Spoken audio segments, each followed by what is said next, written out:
ನಾಯಿ ಹಾಗೂ ಕತ್ತೆ ಇಬ್ಬರು ಒಂದು ಉತ್ತಮ ಸ್ನೇಹಿತರಾಗಿರ್ತಾರೆ. ಇಬ್ಬರ ನಡುವೆ ಒಂದು ಒಪ್ಪಂದನೂ ಆಗುತ್ತೆ. ಯಾರು ಊರ ಹೊರಗಡೆ ಇರೋ ಅರಮನೆಯ ಸಿಂಹಾಸನವನ್ನು ಮೊದಲು ತಲುಪ್ತಾರೋ ಅವರಿಗೆ ಆ ಅರಮನೆಯ ಸಿಂಹಾಸನ ಅಂತ ಒಪ್ಪಂದ ಆಗಿರುತ್ತೆ.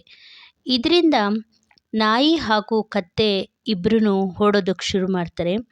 ನಾಯಿ ಈಗಾಗಲೇ ನಾನೇ ತುಂಬ ವೇಗವಾಗಿ ಓಡೋದ್ರಿಂದ ಈ ಸಿಂಹಾಸನ ನನಗೆ ಸಿಗುತ್ತೆ ಅಂತ ಕನಸು ಕಾಣ್ತಾ ಇರುತ್ತೆ. ಹಾಗೆ ಕೂಡ ಅದು ಓಡೋದಕ್ಕೆ ಶುರು ಮಾಡುತ್ತೆ. ನಾಯಿ ಜೊತೆಗೆ ಕತ್ತೆನೂ ಕೂಡ ಓಡೋದಕ್ಕೆ ಶುರು ಮಾಡುತ್ತೆ. ಆದರೆ ನಾಯಿಗೆ ಏನು ಗೊತ್ತಿರುತ್ತೆ ಪಾಪ, ಇದೇ ಥರ ಎಷ್ಟೋ ನಾಯಿಗಳು ಇದರಿಂದ ಬೀಳ್ತವೆ ಅಂತ.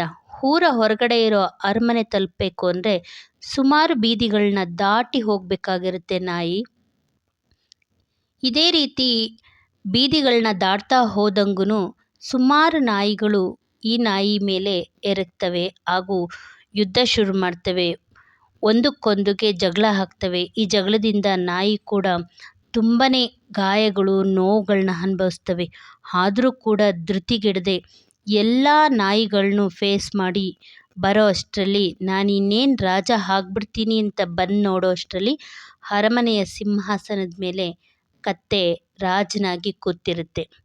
ಇದರಿಂದ ಏನು ಅನುಭವ ಆಗುತ್ತೆ ಗೊತ್ತಾ ನಮಗೆ? ಇದರ ಅರ್ಥ ನಮ್ಮವರೇ ನಮ್ಮ ಹಿತಶತ್ರುಗಳಾಗಿರ್ತಾರೆ. ಅವರು ಎಂದಿಗೂ ಅವರಿಗಿಂತ ನಾವು ಮುಂದೆ ಬರಲು ಸಹಿಸೋದು ಇಲ್ಲ, ಬಿಡೋದು ಇಲ್ಲ. ಹಾಗೆ ಇದರಿಂದನೇ ಎಷ್ಟೋ ಜನರು ಅರ್ಹತೆ ಇದ್ರೂ ಅವಕಾಶಗಳು ನಮ್ಮವರಿಂದನೇ ತಪ್ಪಿ ಹೋಗಿ ಅವರಿಗೆ ಉತ್ತಮ ಸ್ಥಾನಮಾನಗಳು ಈ ರೀತಿ ವಂಚನೆ ಆಗ್ತಾ ಇರ್ತವೆ. ಹಾಗೆ ಇಲ್ಲೂ ಕೂಡ ನಾಯಿಗೆ ಅರ್ಹತೆ ಇದ್ದರೂ ಕೊನೆಗೆ ಗೆದ್ದಿದ್ದು ದಡ್ಡನಾದ ಕತ್ತೆನೇ ಹೊರತು ನಾಯಿಗೆ ಅಷ್ಟೊಂದು ಹೋರಾಡಿ ಬಂದ ನಾಯಿಗೆ ಸಿಗಲೇ ಇಲ್ಲ.